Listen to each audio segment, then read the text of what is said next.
پہلے ٹی20 میچ کے بعد کیا آپ کو لگتا ہے کہ پاکستان ٹیم میں کون کون سی خامیاں ہیں اور کس کو دور کرنا چاہیے؟ اس کے حوالے سے اگر دیکھا جائے تو پاکستان ٹیم میں زیادہ خامیاں نہیں ہیں، البتہ فائن ٹیوننگ کی ضرورت ہے۔ اور جو چیز پاکستان کو ہرٹ کر رہی ہے اس کے اوپر بات کرتے ہیں۔ سب سے پہلی بات تو یہ ہے کہ پاکستان کی ٹیم میں پاور ہٹرز کی شدید کمی ہے، اور آپ کے پاس جو ایک آدھا پاور ہٹر ہے اس کو آپ نام نہاد بیماری یا نام نہاد انجری کے اوپر باہر بٹھایا ہوا ہے، یعنی کہ فخر زمان۔ اب اگر پاکستان کی ٹیم 183 رنز کا ٹارگٹ چیز کرنے جا رہی ہے اور اوپننگ میں بابر اعظم اور رضوان جا رہے ہیں، جو کہ دونوں ہی موجودہ وقت میں جدوجہد کر رہے ہیں، یہ الگ بات ہے کہ ان دونوں پلیئرز نے 200 پلس رنز کے ٹارگٹ بھی چیز کیے ہوئے ہیں۔ بابر اعظم کا ساؤتھ افریقہ میں ٹریک ریکارڈ بھی بڑا شاندار رہا ہے، لیکن مسئلہ یہ ہے کہ اس وقت دونوں کھلاڑی انڈر پریشر ہیں، اس طرح رنز نہیں کر رہے۔ اور دوسری بات یہ ہے کہ آپ کے پاس ان فارم سیم ایوب بیٹھا ہوا ہے، جب وہ رنز نہیں کر رہا تھا آپ اسے ہر میچ میں ایز اے اوپنر کھلا رہے تھے، لگاتار 24 ٹی20 international matches as a opener کھلا دیے۔ لیکن جب اب وہ رنز کرنے لگا ہے، جب گیند اس کے بیٹ پر آنے لگی ہے، آپ نے اٹھا کر اسے پھر ون ڈاؤن پوزیشن پر کھلا دیا۔ تو یہ میرے خیال میں ٹوٹلی نہ صرف سیم ایوب بلکہ پاکستان ٹیم کے ساتھ زیادتی ہے۔ اگر اس موقع پر دیکھا جائے تو میرے خیال میں سیم ایوب کا اوپننگ پوزیشن پر آنا بنتا ہے، اور اس کے ساتھ ساتھ اگر بابر اعظم نے بھی اور رضوان نے بھی اسی انداز میں کھیلنا ہے تو پھر یعنی کہ آپ کو مشکل سے 130 140 کے اسٹرائک ریٹ تک جا پاتے ہیں، اور گزشتہ میچ میں تو صورتحال اس سے بھی مختلف تھی۔ اگر محمد رضوان کریز پر کھڑے ہو گئے تھے، ٹھیک ہے، دوسرے اینڈ سے وکٹیں گرتی رہیں جس کی وجہ سے پریشر آتا رہا، اور ایز اے کیپٹن وہ میچ کو آگے لے کر چلنا چاہ رہے تھے، لیکن اس انداز میں کھیل کر کوئی بھی کپتان کامیابی حاصل نہیں کر سکتا۔ اگر دیکھیں مجموعی طور پر میچ میں 11 رنز کا فرق پڑا ہے، بڑا فرق نہیں ہے، لیکن مسئلہ یہ ہے ایک تو سفیان مقیم کا آخری اوور لے ڈوبا، 18 رنز بن گئے، 3 چھکے لگ گئے،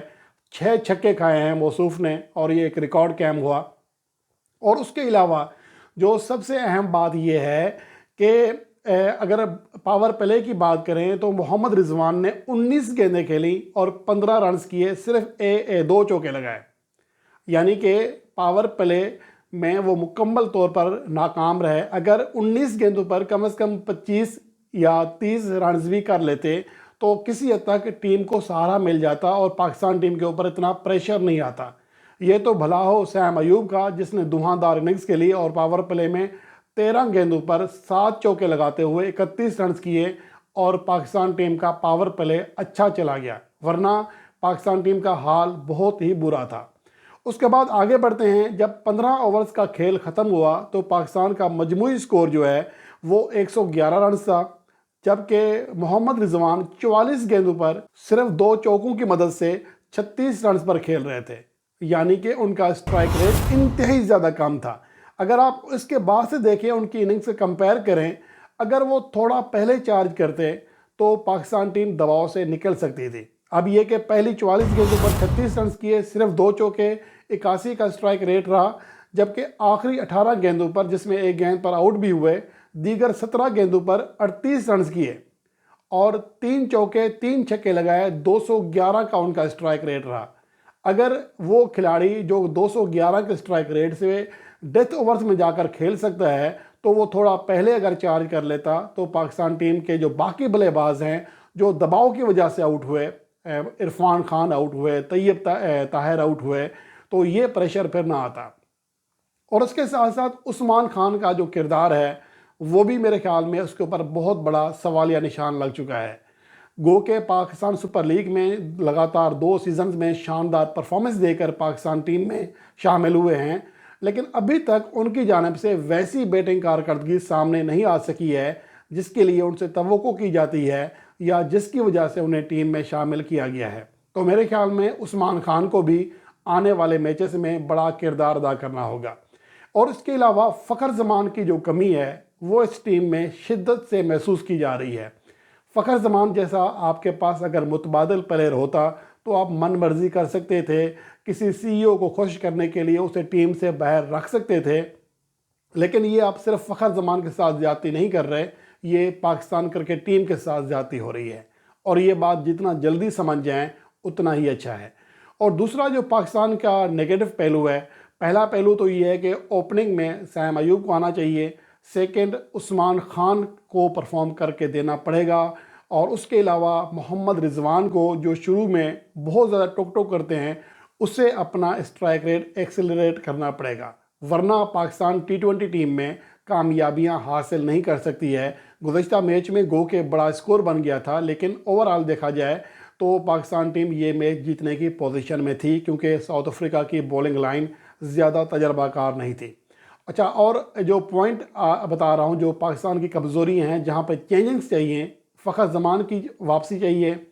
اور پہلی 3 کمزوریاں میں نے بتا دی۔ اور جو 5ویں بڑی کمزوری ہے، بلکہ چوتھی جو بڑی کمزوری ہے، وہ یہ ہے کہ پاکستان کے پاس نئی گیند کے ساتھ بولنگ کرانے والا شاہین افریدی کا ساتھی کھلاڑی ہی نہیں ہے۔ مجبوری میں آپ اسپنر کو لے آتے ہیں، ٹھیک ہے ابرار احمد وکٹیں لینے میں کامیاب رہے، لیکن انہیں کٹ بھی اچھی خاصی لگی۔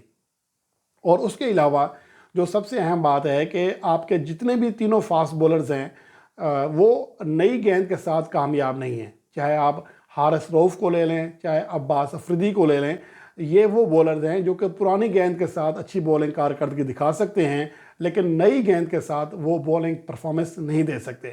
تو پاکستان کو ایک نئی گیند کے ساتھ بولنگ کرانے والا اچھا فاسٹ بولر چاہیے۔ یہ پاکستان ٹیم میں